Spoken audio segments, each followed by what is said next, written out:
Shalom Bapak Ibu Saudara yang dikasihi oleh Tuhan. Saat ini kita ada di minggu terakhir bulan Oktober yang dikenal sebagai bulan reformasi gereja. Dan tema khotbah kita hari ini masih seputar tentang iman, yaitu iman yang menyelamatkan. Sebelum kita mendengar kebenaran firman Tuhan, mari kita berdoa terlebih dahulu. Allah Bapa di surga, kami mau menyerahkan pemberitaan firman Tuhan hari ini ke dalam tangan-Mu. Berbicaralah kepada setiap kami yang mendengar. Bukakan pikiran dan hati kami. Biarlah roh kami menangkap kebenaran yang menghidupkan kami. Sehingga kami menjadi pribadi yang diubahkan seturut kehendak-Mu. Kiranya Roh Kudus menolong kami untuk mengerti dan menguatkan kami untuk bisa melakukan firman-Mu. Terima kasih Bapa. Di dalam nama Tuhan Yesus kami berdoa. Amin. Iman yang menyelamatkan. Saya mengajak kita semua membuka Alkitab kita yang diambil dari Ibrani 11 ayat yang pertama dan Galatia 2 ayat yang ke-16.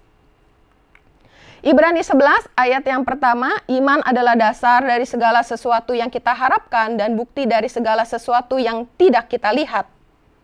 Galatia 2 ayat yang ke-16, kamu tahu bahwa tidak seorang pun yang dibenarkan oleh karena melakukan hukum Taurat, tetapi hanya oleh karena iman dalam Kristus Yesus.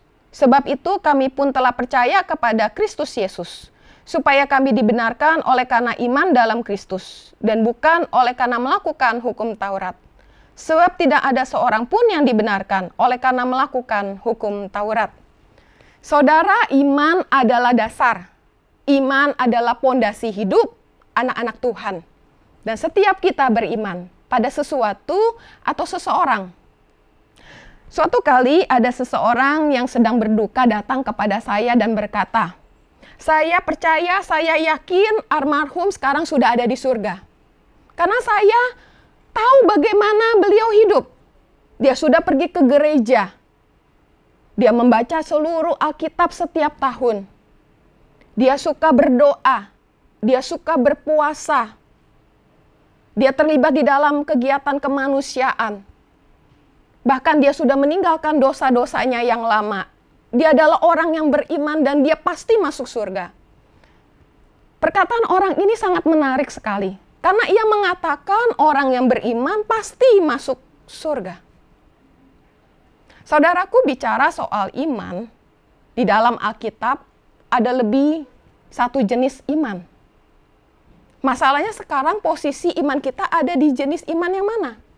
Apakah iman kita adalah iman yang menyelamatkan?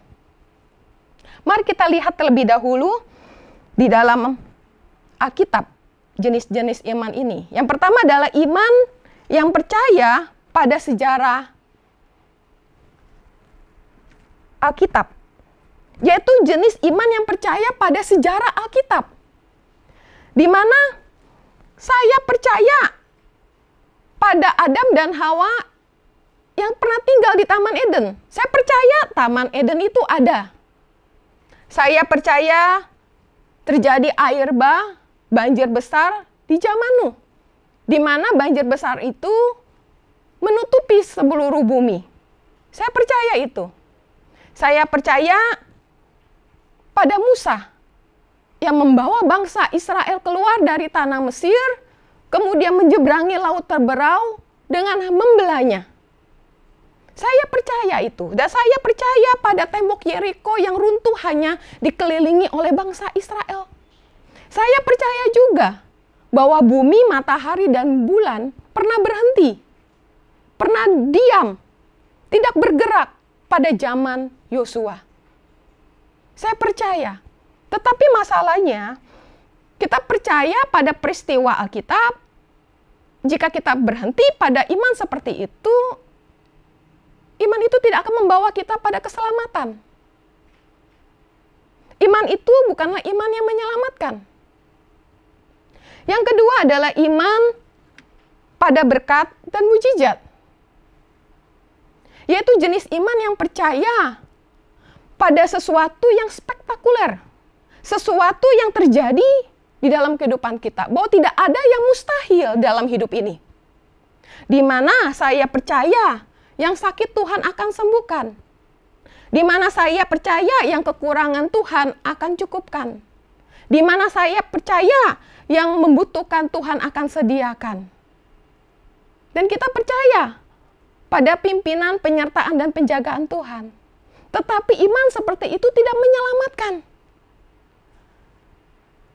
Saudara, jadi jenis iman seperti apa yang menyelamatkan? Jenis iman seperti apa yang dapat membawa kita masuk ke dalam surga? Saudara, setiap agama mengajarkan iman yang menyelamatkan.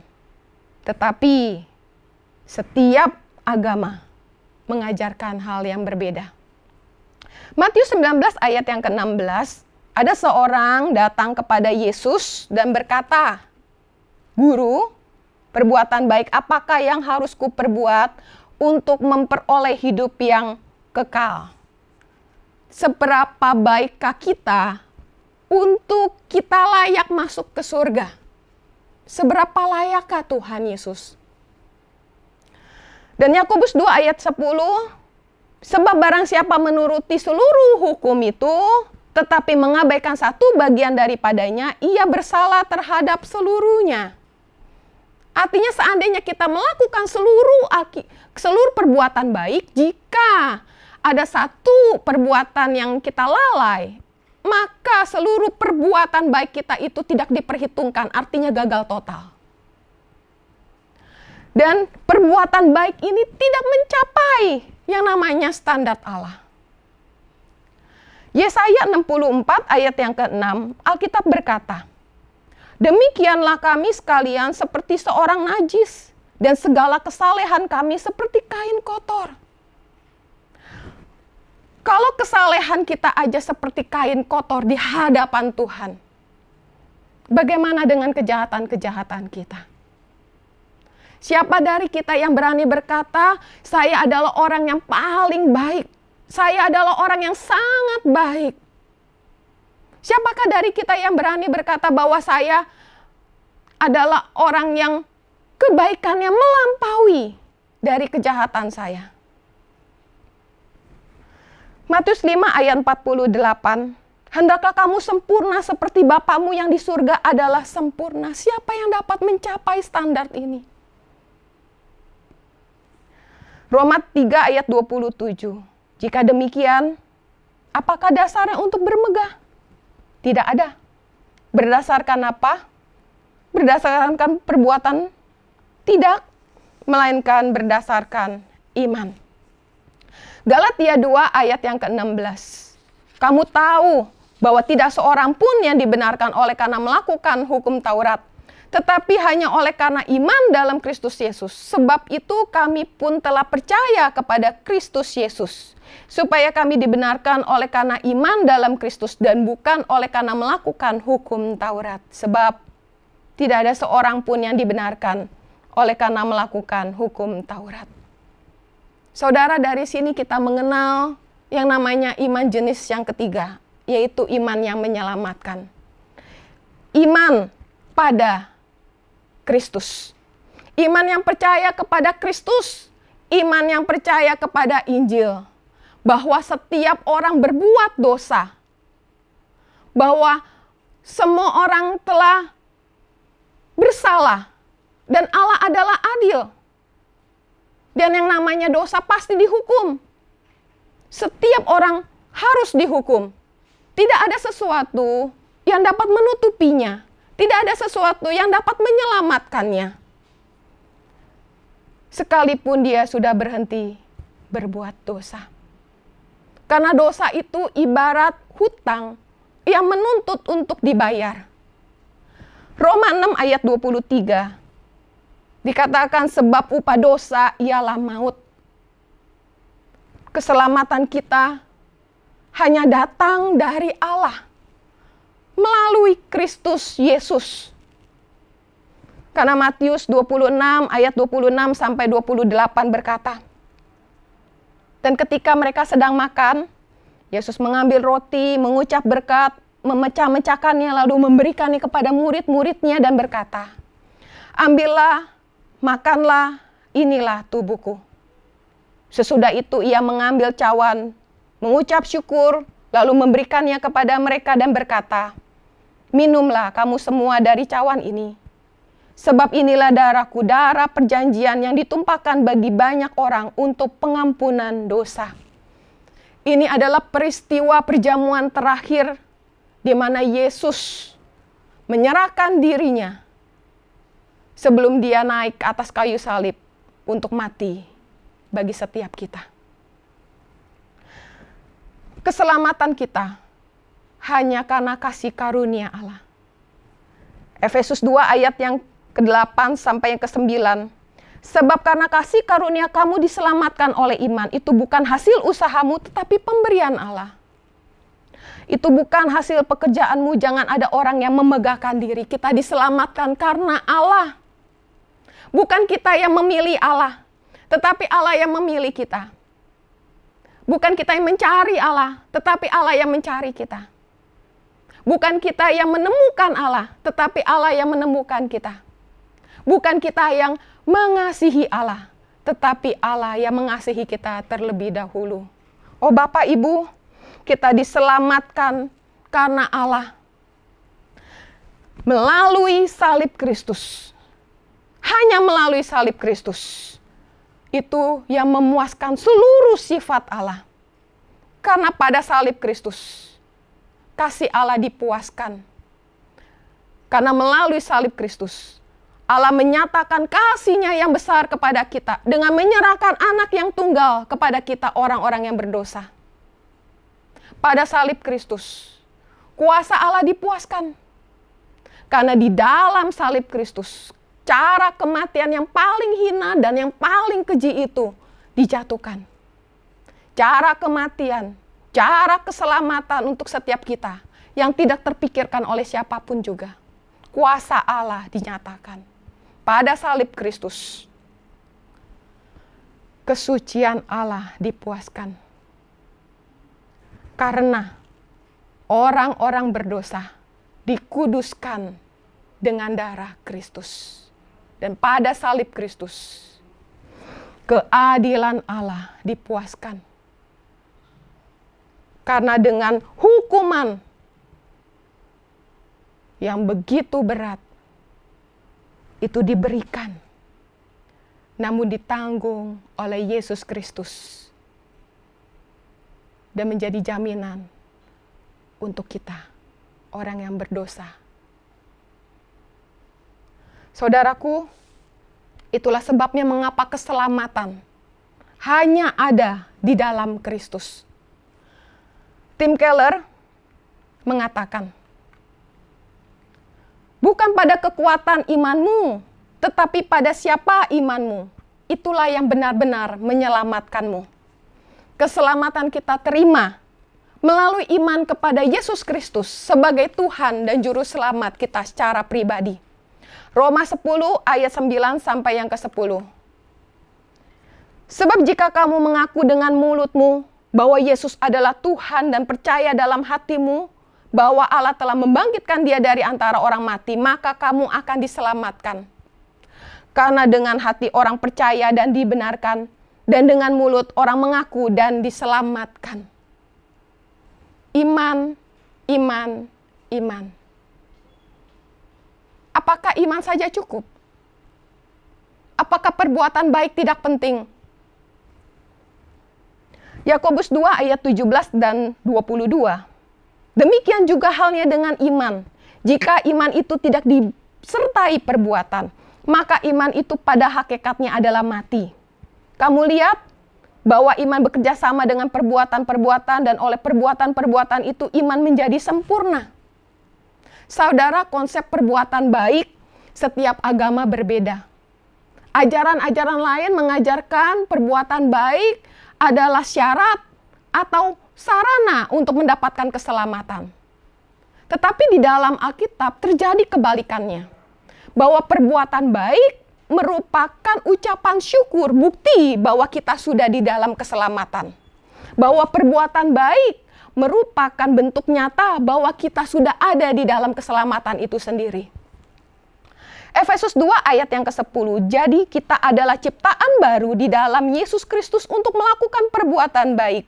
Perbuatan baik itu sudah disiapkan Allah sebelumnya. Tapi kita bisa melakukan perbuatan baik itu jika kita diselamatkan di dalam Yesus Kristus. Artinya kalau iman kita benar, kalau iman kita diletakkan pada sesuatu yang tepat, pasti akan menghasilkan perbuatan-perbuatan yang baik. Ibarat orang yang sakit, minum obat, sembuh, dan bisa berolahraga. Apa yang membuat orang sakit ini bisa sembuh? Minum obat. Bukan olahraga. Demikian pula dengan orang yang berdosa. Yang percaya, kemudian selamat, kemudian bisa melakukan perbuatan yang baik. Apa yang membuat orang ini selamat? Yaitu berbuat baikkah? Tidak. Orang ini bisa selamat karena percaya, bukan karena berbuat baik. Jadi, syarat keselamatan hanyalah iman pada Kristus.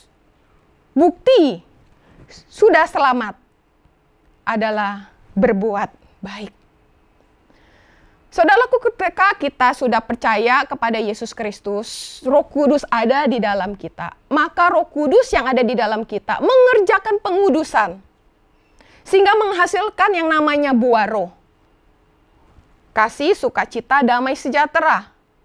Dan itu akan menghasilkan perbuatan-perbuatan dan akhirnya hidup kita makin lama makin baik. Kalau tidak, maka iman kita sebenarnya ada di dalam posisi yang salah. Iman kita ada di posisi yang palsu.